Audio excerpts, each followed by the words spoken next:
आप एप्पल खा रहे हैं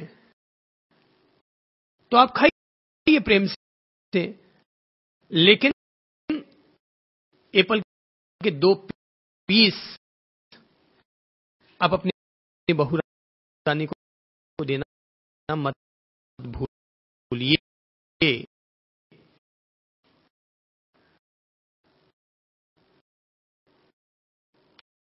हालांकि सुधार कर वही लाई है आपके लिए।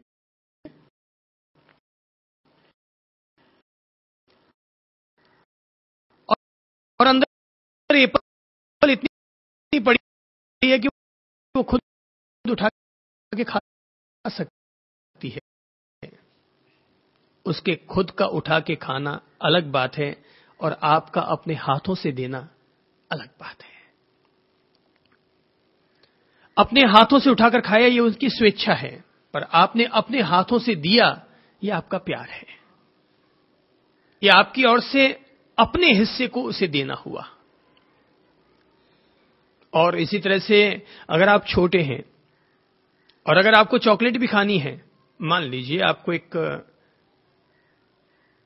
मिल्क डेयरी, क्या बोलते हैं, डेयरी मिल्क है या किटकैट 5 स्टार, कोई भी आपको चॉकलेट खानी है और आप बच्चे आप खाएंगे ही, पर आप खाएं अकेले ना खाएं, अपने खाने से पहले घर में जो दादाजी हैं, पापा जी हैं, मम्मी जी हैं, जरा पूछ ही लीजिए ना, दादा आप भी खाएंगे थोड़ा सा? नहीं नहीं बेटा ये तो बच्चों का काम है, तुम खाओ। ठीक है, आप उठा के खा लीजिए। खाना महत्वपूर्ण नहीं, लेकिन आपने जो पूछा वो पूछना महत्वपूर्ण हुआ। नहीं तो ऐसा हो सकता है कि आप खा रहे हैं और वो सोच रहे हैं बेटी अकेली अकेली खा गई, हमें पूछा भी नहीं। तो कहीं ऐसा हो सकता है कि हमें टॉन्ट सुनने को मिल जाए और घर के बुजुर्ग हमसे कह भी बैठे, क्या बात है भाई अकेले अकेले खा रहे हो, हमको भी पूछ लेते, हमको भी याद कर लेते। बोले चॉकलेट है दादा, आप थोड़ी खाएंगे चॉकलेट। अरे भाई चॉकलेट है तो क्या हुआ, अपन सब मिल मिल के खाएंगे। तो दोनों तरह की स्थितियां बन सकती है, इसलिए बड़े छोटों का और छोटे बड़ों का ख्याल रखें, आपस में तालमेल रखें। ये जो एक गोली आती है ना हमजोली, तो गोली हमजोली यानी यही है हमजोली कि अपन सब लोग हिल मिल के रहें, जो भी है उसको बांट बुटा के खाएं, प्रेम से रहें, प्रेम से जिएं। घर पर अगर अतिथि आ जाता है तो हमें ध्यान रखना चाहिए कि हमारे द्वारा उसके प्रति किसी भी प्रकार की चूक ना हो। घर आया अतिथि क्या होता है हमारे लिए? भगवान के समान होता है। बिल्कुल ठीक कहा आपने कि घर आया अतिथि भगवान के समान होता है। तो अगर कोई भी अतिथि आया है तो ब्राह्मण के रूप में अगर अतिथि आ चुका है तो यमी वो अपने पति से कहती है, यमराज से, कि हे प्रभु, हे सूर्य पुत्र, आपके घर पर स्वयं साक्षात अग्नि देवता आए हैं। अग्नि देवता क्यों कहा? क्योंकि ब्राह्मण यज्ञ करता है, यज्ञ करता है, मंत्रों का उच्चारण करता है, यज्ञ में अपनी आहुतियां देता है, इसलिए ब्राह्मण को स्वयं को अग्नि का ही अवतार मान लिया जाता है। ब्राह्मण खाने पीने के लिए पैदा नहीं होता, ब्राह्मण भोग और परिभोग करने के लिए, भोग उपभोग करने के लिए जन्म नहीं लेता। ब्राह्मण ब्रह्म तत्व की साधना के लिए जन्म लेता है। ब्राह्मण अग्नि तत्व की साधना के लिए जन्म लेता है, इसलिए ब्राह्मण अपने आप में साक्षात अग्नि देवता कहलाते हैं। अब जो लोग जन्म के केवल ब्राह्मण हैं, कर्म के ब्राह्मण नहीं हैं, उनकी बात छोड़ दो। मैं भी ब्राह्मण हूं और मैं चाहता हूं आप लोग भी ब्राह्मण बने। यह बात तय है कि मैं जन्म से तो ब्राह्मण नहीं हूं, मैंने जन्म वैश्य कुल में लिया है, लेकिन मैं ब्राह्मणत्व की साधना करता हूं। संसार में रहकर के भी कमल की पंखुड़ियों की तरह निर्लिप्त और निष्प्रिय रहने का पूरा पूरा बोध रखता हूं। तो इसलिए मेरी समझ से ब्राह्मण होना जीवन का बहुत बड़ा सौभाग्य है। इस समस्त मानव जाति में किसी भी व्यक्ति या प्राणी के द्वारा उसका ब्राह्मण हो जाना, यह उसके जन्म जन्म की साधना का परिणाम है।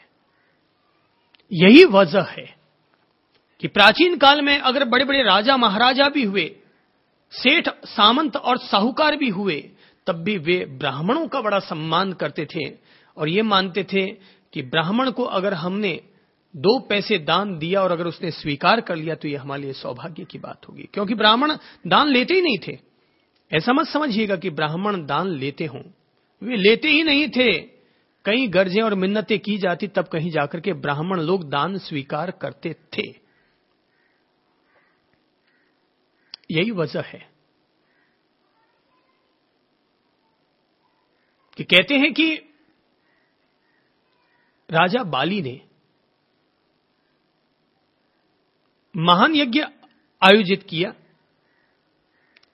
शुक्राचार्य ने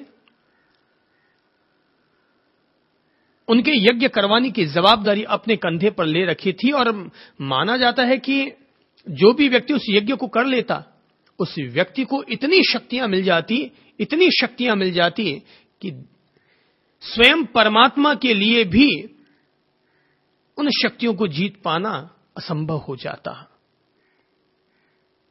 तो दानवों के उस राजा ने यज्ञ आयोजित किया।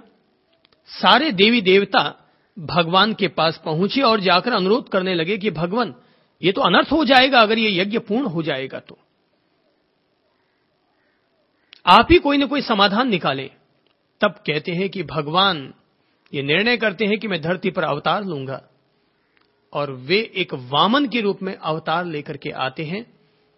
राजा बाली के पास पहुंचते हैं। एक नाटे कद का बालक, हाथ में कमंडल, सिर पर छाता, गले में यज्ञोपवीत जनेऊ, एक छोटा सा पीत रंग का अंगोछा पहना हुआ, और वो बाली के यज्ञ स्थल पर पहुंचते हैं। उन्हें द्वार पर रोक दिया जाता है क्योंकि अंदर में यज्ञ चल रहा है और शुक्राचार्य का आदेश है कि कोई भी व्यक्ति अंदर ना आ पाए, तो उन्हें रोक दिया जाता है। पर उस जमाने की परंपरा थी कि ब्राह्मण अगर घर के बाहर आकर के खड़ा हो चुका है तो लोग उसे या तो अपने लिए बहुत बड़ी कृपा समझते थे कि आज ब्राह्मण कोई हमारे यहां पर याचना करने के लिए आया है, प्रार्थना करने के लिए आया है, कुछ मांगने के लिए आया है। तो पुराने जमाने में ऐसे कई धार्मिक सम्राट हुए हैं, राजा महाराजा हुए हैं, जिनका नियम था कि अल सुबह सबसे पहले जो ब्राह्मण याचना करने के लिए पहुंचेगा तो सुबह राजा के उठते ही जो ब्राह्मण मुख दिखाएगा अपना, उस ब्राह्मण को वो 2 तोला सोना, 2 मासा सोना या 2 सोने के सिक्के, इस तरह से वो उनको उपहार स्वरूप दिया करते थे। तो वामन अवतार लेकर के वो भी वहां पहुंच गए। राजा बाली तक संदेशा पहुंचाया गया कि इस तरह से एक ब्राह्मण आया है, बालक रूप दिखाई देता है और कहता है कि मुझे राजा से दान लेना है। राजा ने कहा जो उसको चाहिए वो दे दो भाई। बोले कि नहीं, उनकी जिद है कि वो स्वयं राजा बाली से ही दान ग्रहण करेंगे। बोले कि भाई मैं तो यज्ञ में बैठा हुआ हूं और गुरु का आदेश है कि जब तक यज्ञ पूरा ना हो जाए तुम यहां से खड़े नहीं होगे। तो बलि वहां से खड़े नहीं हो पाते हैं। लेकिन दूसरी बार फिर संदेशा आता है कि वो वहीं खड़े हैं। तो अब उनके सामने धर्म संकट खड़ा हो जाता है कि मैं पहले यज्ञ को पूरा करूं या पहले द्वार पर खड़े हुए एक ब्राह्मण अतिथि का सम्मान करूं और जो वो चाहते हैं उनको दूं। आखिर दानवों के राजा होने के बावजूद, दैत्यों के राजा होने के बावजूद वो राजा खड़ा हो जाता है। गुरु काफी मना करते हैं कि तुम्हें यहां से खड़ा नहीं होना चाहिए, तुम्हारा यज्ञ अधूरा हो जाएगा। बोले अधूरा हो चाहे पूरा हो, पर घर की दहलीज पर एक ब्राह्मण मांगने के लिए आया हुआ है, वो खड़ा हुआ रह जाएगा तो इसमें मेरी सारी कीर्ति, मेरा सारा यश, मेरे सारे पुण्य नष्ट हो जाएंगे। राजा पहुंचता है और तब वामन रूप भगवान उनके आने पर उनका अभिनंदन करते हैं, क्योंकि उनको विश्वास था कि राजा जरूर आएगा। तो मन ही मन राजा को प्रणाम करते हैं कि तुमने यज्ञ से भी ज्यादा महानता या महत्ता किसे दी? अतिथि को, ब्राह्मण को दान देने को तुमने ज्यादा प्राथमिकता दी। कहते हैं राजा उनसे कहता है, बोलो ब्राह्मण तुम क्या मांगने आए हो? तो बोले कि बहुत थोड़ी सी चीज, ज्यादा नहीं। तुम तो पृथ्वी के राजा कहलाते हो, मैं तो तुमसे थोड़ी सी चीज मांगने आया हूं। बोले मांगो, जो चाहे सो मांग लो। बोले मुझे तो केवल 2.5 पांव या 3 पांव जमीन मुझे दान में दे दो। राजा हंसता है, कहता है कि अरे भाई मूर्ख ब्राह्मण, मैंने तो सुना है कि ब्राह्मण लोग बड़े वेदवेत्ता होते हैं, बड़े ज्ञानी होते हैं, तत्ववेत्ता होते हैं, और तुमने केवल 3 पग जमीन मांगी है मुझसे, पृथ्वी के अधिपति से। अरे 3 पग जमीन तो तू जहां इच्छा थी वहीं पर रख देता, ऐसे ही मिल जाती तुझे।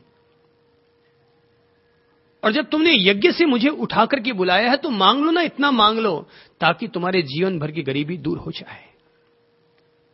लेकिन नहीं राजन, मुझे तो केवल 3 पग जमीन चाहिए, इससे ज्यादा नहीं चाहिए। बोले दी। बोले ऐसा कहने से देना नहीं होगा, हाथ में जल लो, प्रतिज्ञा धारण करो, संकल्प धारण करो, और उसके बाद मुझे जमीन दान में दो।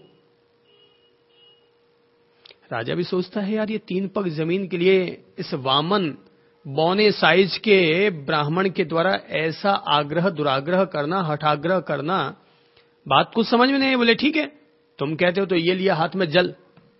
तो जैसे ही उन्होंने कमंडल उठाया, हाथ में पानी लेने के लिए कि 2 बूंद भी पानी आ न पाया, उससे पहले ही शुक्राचार्य उपस्थित हो गए। बोले ये तुम क्या कर रहे हो? क्या तुमने हाथ में संकल्प लिया है ये? बोले मैंने 3 पग जमीन दान में देने के लिए हाथ में जल ग्रहण किया है, मन में संकल्प किया है। शुक्राचार्य अपनी दिव्य दृष्टि से देखते हैं और पहचान जाते हैं और कहते हैं मूर्ख, तुम्हें नहीं पता कि जिसको तुम 3 पग जमीन के लिए कह रहे हो, संकल्प ले रहे हो, वो कोई और नहीं, वो स्वयं भगवान का अवतार है, जो कि वामन का रूप धर करके, ब्राह्मण का रूप धर करके, अतिथि का रूप धर करके तुम्हारी